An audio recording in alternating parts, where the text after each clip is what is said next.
Добрый день, уважаемые дамы и господа! Я рад нашей встрече с вами. Сегодня хотел бы высказать свое мнение на актуальную тему. Весь мир сегодня удивило одно среднеазиатское государство, народ Кыргызстана, который в очередной раз показал свою приверженность к демократическим преобразованиям и непримиримость по отношению к фальсификации выборов в Верховный орган власти, парламент Республики Кыргызстан. И буквально за одну ночь оппозиция практически захватила власть. Был захвачен Белый дом, был захвачен Комитет национальной безопасности, и следственные изоляторы были выпущены лица, которые были там арестованы, в частности, экс-президент Алмазбек Атамбаев и ряд других его сподвижников, соратников, которые тут же практически включились в эту борьбу. И что самое интересное, очень короткий срок Верховный суд Кыргызстана рассмотрел вопрос и снял обвинения с одного и с другого экс-депутата. И сегодня одного из таких вчерашних заключенных Комитета безопасности пророчат в премьер-министры Кыргызстана. Это, конечно, вызывает своего рода удивление в мире, почему так быстро, почему так спонтанно все произошло. Но хочу сказать, что причиной в этой ситуации послужила фальсификация выборов, которые прошли 4 октября. Казалось, ничего не предвещало каких-то осложнений, событий. Ну, налицо оказалась фальсификация. Как было сказано, что из 16 политических партий только 4 партии прошли тот барьер, который был установлен в соответствии с законом о выборах, 7% барьер. И все 4 партии оказались партиями провластными, пропрезидентскими партиями. И, конечно, это у оппозиции из 12 других партий вызвало огромное недовольство.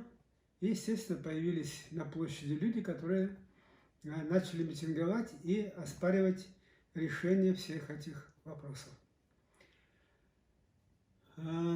Хочу немножко сказать свое мнение, почему это происходит.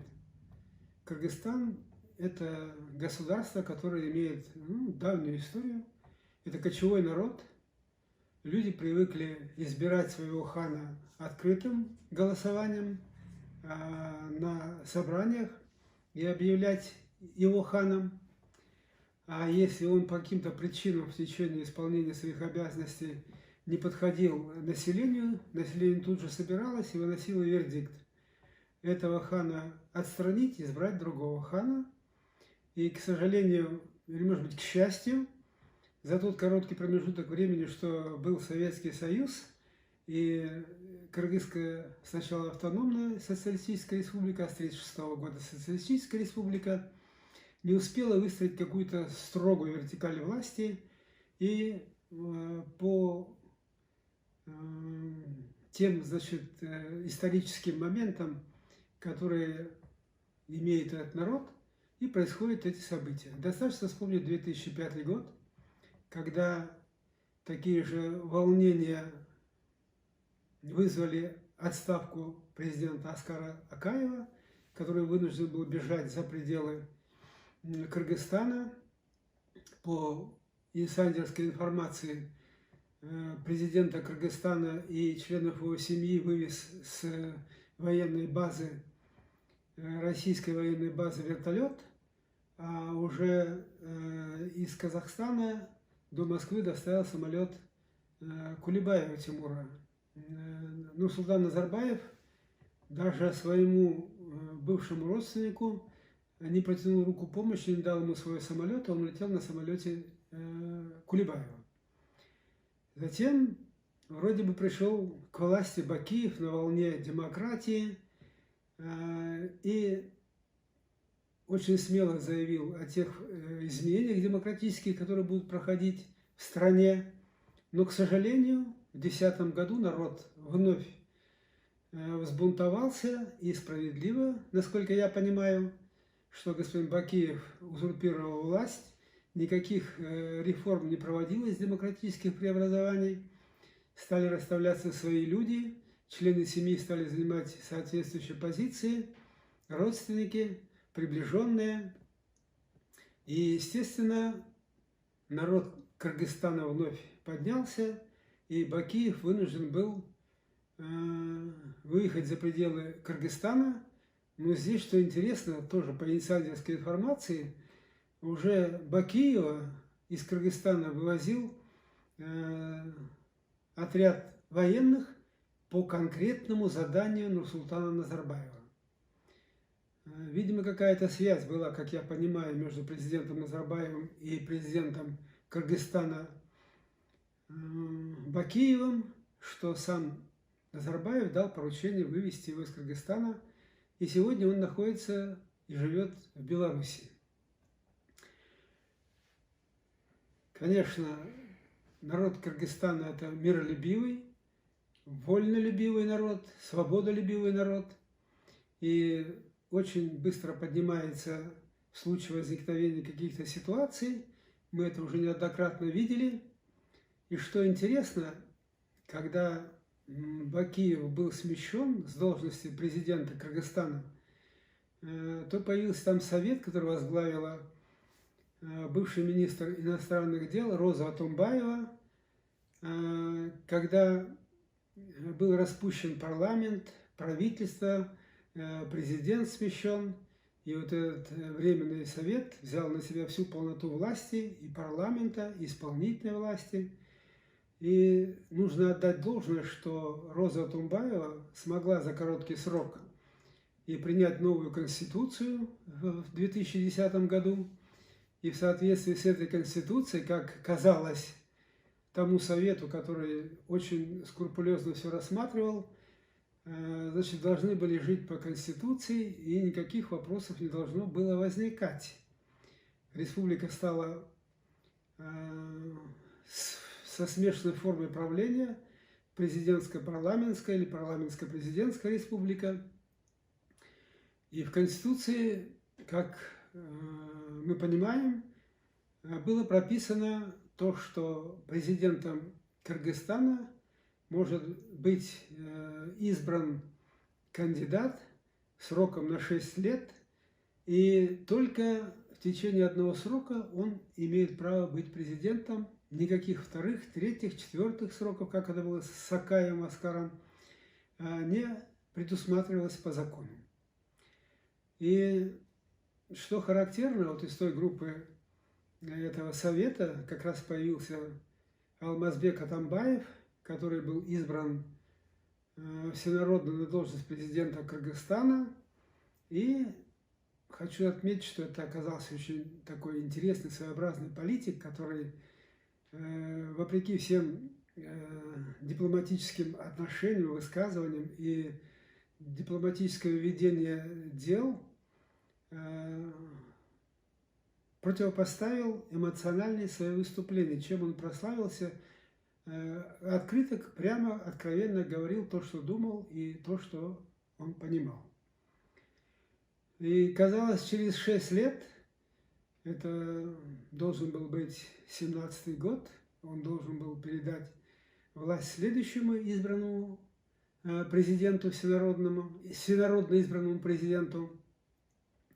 Ну, в момент проведения исполнения обязанностей президента Кыргызстана Атамбаев имел очень неприятные отношения с соседями, в частности с Узбекистаном, с президентом у него сложились не очень нормальные отношения, с Таджикистаном, ну и самое главное, конечно, с президентом Казахстана, который почувствовал себя уже лидером Центральной Азии и понял, что он имеет полное право влиять на выборы главы государства, соседнего государства Кыргызстан.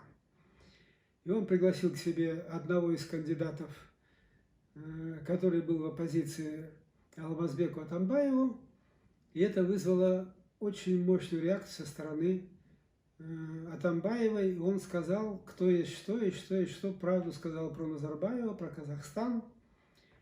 Вы помните, что он высказался, что сегодня экономика Казахстана в сотни раз выше, чем экономика Кыргызстана.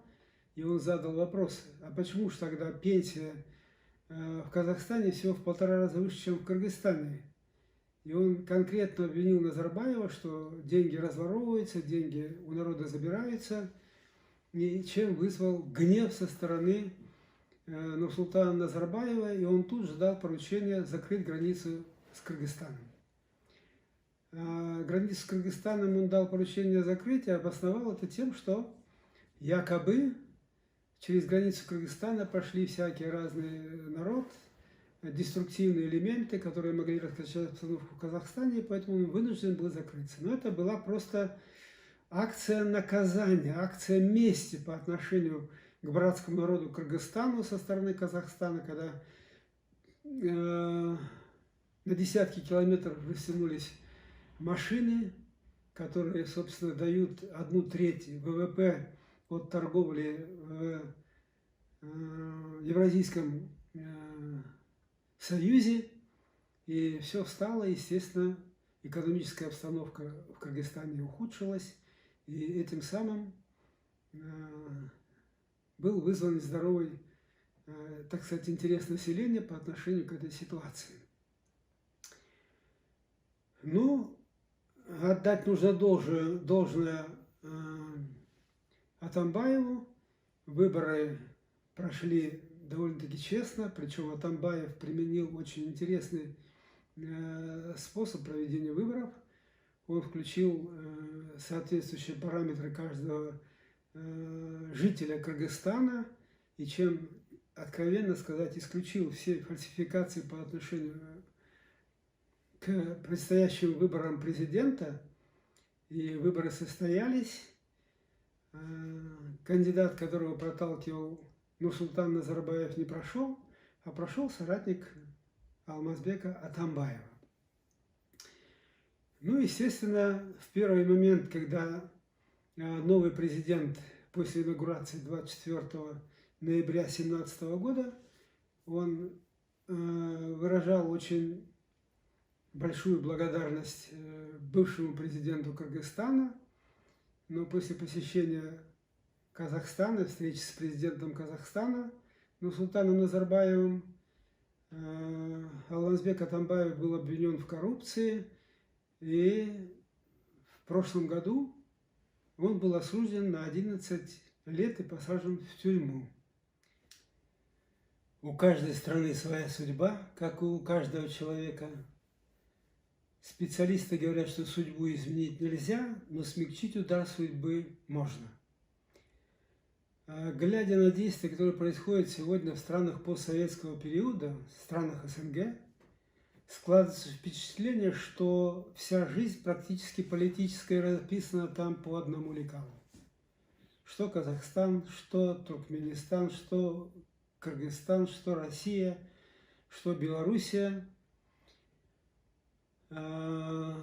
Хочется отметить, что по аналогии с Кыргызстаном, в 2019 году в Казахстане тоже могло быть волеизъявлением народа Казахстана, если бы кандидат от так называемой оппозиции Касанов не предал народ Казахстана.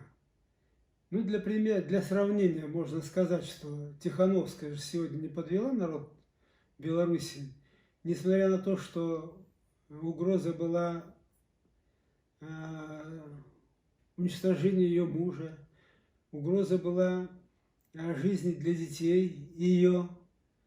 Она не предала народ Беларуси, и народ это воспринял и показал свое единство.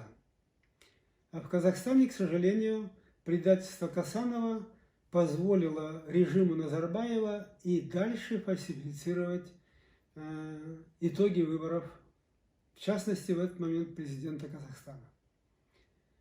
И хочу на примере Кыргызстана отметить, что народ Кыргызстана